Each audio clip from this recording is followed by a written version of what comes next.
Every morning at Balmoral Castle, maids are required to curtsy to empty rooms.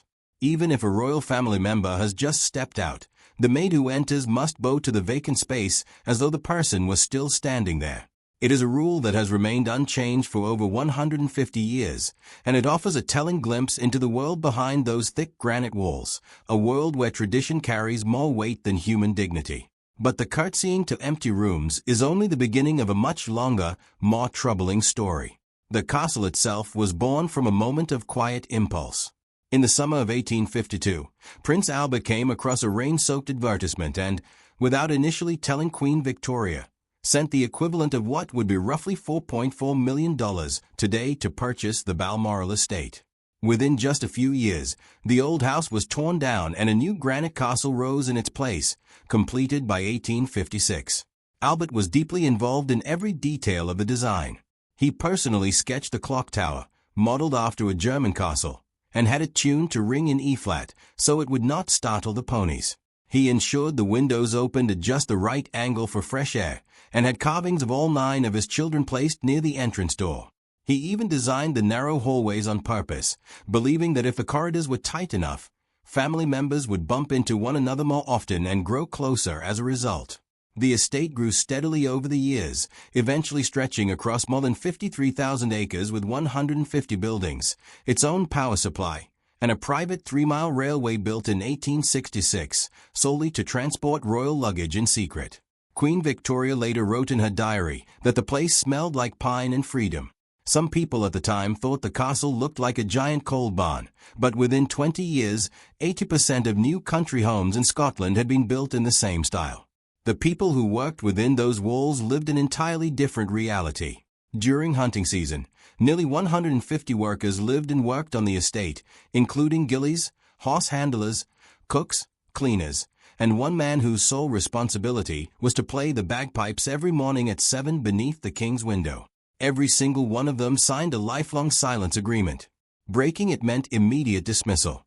Maids worked shifts of up to 18 hours, spending much of their time cleaning hundreds of silver pieces and keeping fires burning in more than 50 fireplaces. Each season, the estate burned through 60 tons of birchwood just to keep those fires going. Workers were forbidden from speaking unless spoken to, and many developed their own system of hand signals to communicate during breakfast service, because the halls were so completely silent, not out of reverence, but out of fear. Everyone was watching. Every silence meant survival. One rule that shocked new staff particularly was the ban on vacuum cleaners. Queen Elizabeth disliked the sound of them, so every morning 2 maids would get on their knees and push small horsehair brushes across the carpets by hand. Cleaning just one hallway took 45 minutes. The dust accumulated so heavily that maids had to rinse their aprons twice a day, and by 1990, the head housekeeper confirmed that the ban had added 9 hours of extra work each day, with no increase in pay.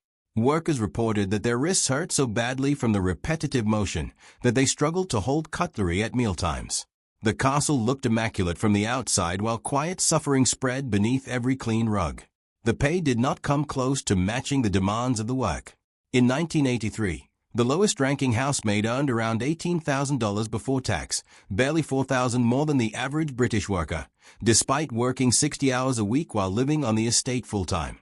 Some areas of the accommodation still relied on outdated plumbing, which meant maids were expected to carry out chamber pots.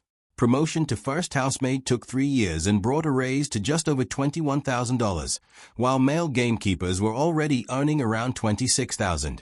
Many women left after their first year. Royal historian Patrick Thorncroft later described the atmosphere as creating a quiet tension that was never spoken but always felt, like standing in the cold wearing silk gloves. The living conditions were equally grim. In January 1983, a maid named Fiona shared a 12-square-meter attic room with 2 others. Thin glass windows let in the wind, their breath frosted the walls at night, and heaters were forbidden on the grounds that they posed a fire risk. Staff had been promised warmer dormitories by 1990, a promise that was never kept. Interviews from a 1998 university study described rain leaking through broken slate roofs, and maids waking at 6 in the morning in damp uniforms that gave them chilblains. 2 workers contracted pneumonia and were subsequently fired for missing work. Electric heaters were not installed until 1992, after a government warning, by which point many experienced maids had already left for hotel jobs that offered warmth and fair wages. Speaking out, or even accidentally hearing something private, carried severe consequences. In July 1986, a maid who overheard Prince Charles whispering to Diana was immediately hissed at by another servant to act as though she had heard nothing. The following morning, she received a written warning. Staff understood the rule clearly. Register what the royals say twice, and you lose your job along with your end-of-season bonus. The result was a culture of enforced deafness, where survival depended on appearing not to exist. In March 1988, a French magazine published a story sourced from a young maid who had worked just 8 weeks at Balmoral the previous summer. She had been paid around $10,000, more than she might have earned in 8 years, and in exchange she shared details of life inside the castle walls. She spoke about dinner routines, private moments, and which dogs slept near Princess Anne's room. The story was picked up by British tabloids within 2 days. Among the things she revealed was a moment from August 1987 that stood out for its unexpected grace. During a formal dinner, a guest accidentally drank from his finger bowl, mistaking the rose-scented water for soup.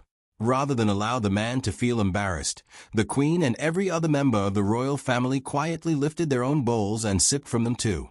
Staff counted 17 empty bowls afterward. The maid described it as a moment that showed a family willing to drink perfume rather than humiliate a guest. But not all her revelations were so warm. She claimed that during Prime Minister Margaret Thatcher's 1987 summer visit, the Queen had not given her a room inside the castle as was customary for other guests.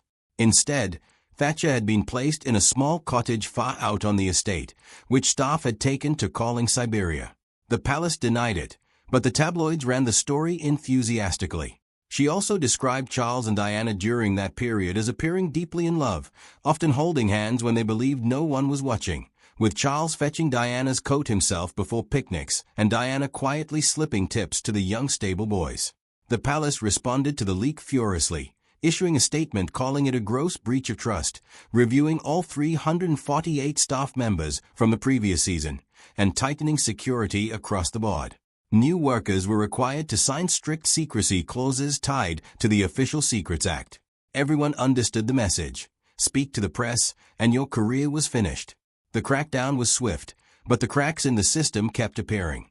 In 1950, Marion Crawford, who had served as governess to the young Princess Elizabeth and Princess Margaret for 16 years, wrote a gentle memoir sharing simple stories, such as how the girls once stood in line for the underground like ordinary children. The Queen Mother never spoke to her again. Crawford lost her royal cottage and died in 1988 under a false name, with no member of the royal family attending her funeral.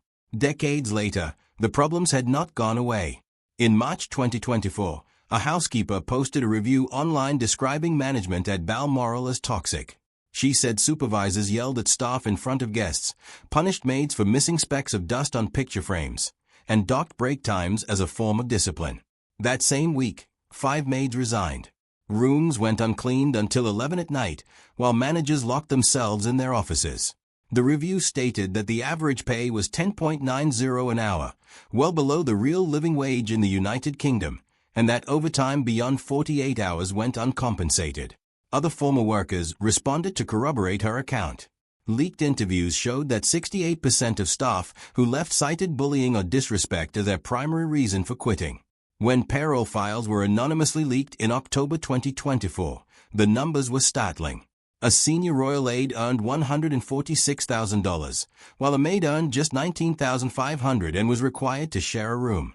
The pay gap between the two was more than sevenfold. That same year, the sovereign grant rose to $85.9 million, a 41% increase over 10 years, while staff wages had gone up by only 6%. Experts calculated that raising all wages to a fair level would cost approximately $187,000 more per year, which was less than the estate had spent resurfacing its private helipad. The situation came to a head on the morning of August 4, 2025, when the gates of Balmoral were locked shut. The official explanation was severe storm conditions, but the real reason was that nearly 2/3 of the room attendants had walked out the night before, refusing to sleep in deteriorating huts with collapsing roofs any longer. Thousands of tourists were turned away. It was the first closure of its kind since the foot-and-mouth crisis of 2001. By midday, rain was pushing through the old windows, and just 2 housekeepers remained on site. The same pattern had been unfolding at King Charles S. Highgrove Estate, where between 2023 and 2025, 11 of 12 gardeners quit. They were working up to 60 hours a week across 15 acres of themed gardens, earning around $22,000 a year, which worked out to barely above minimum wage.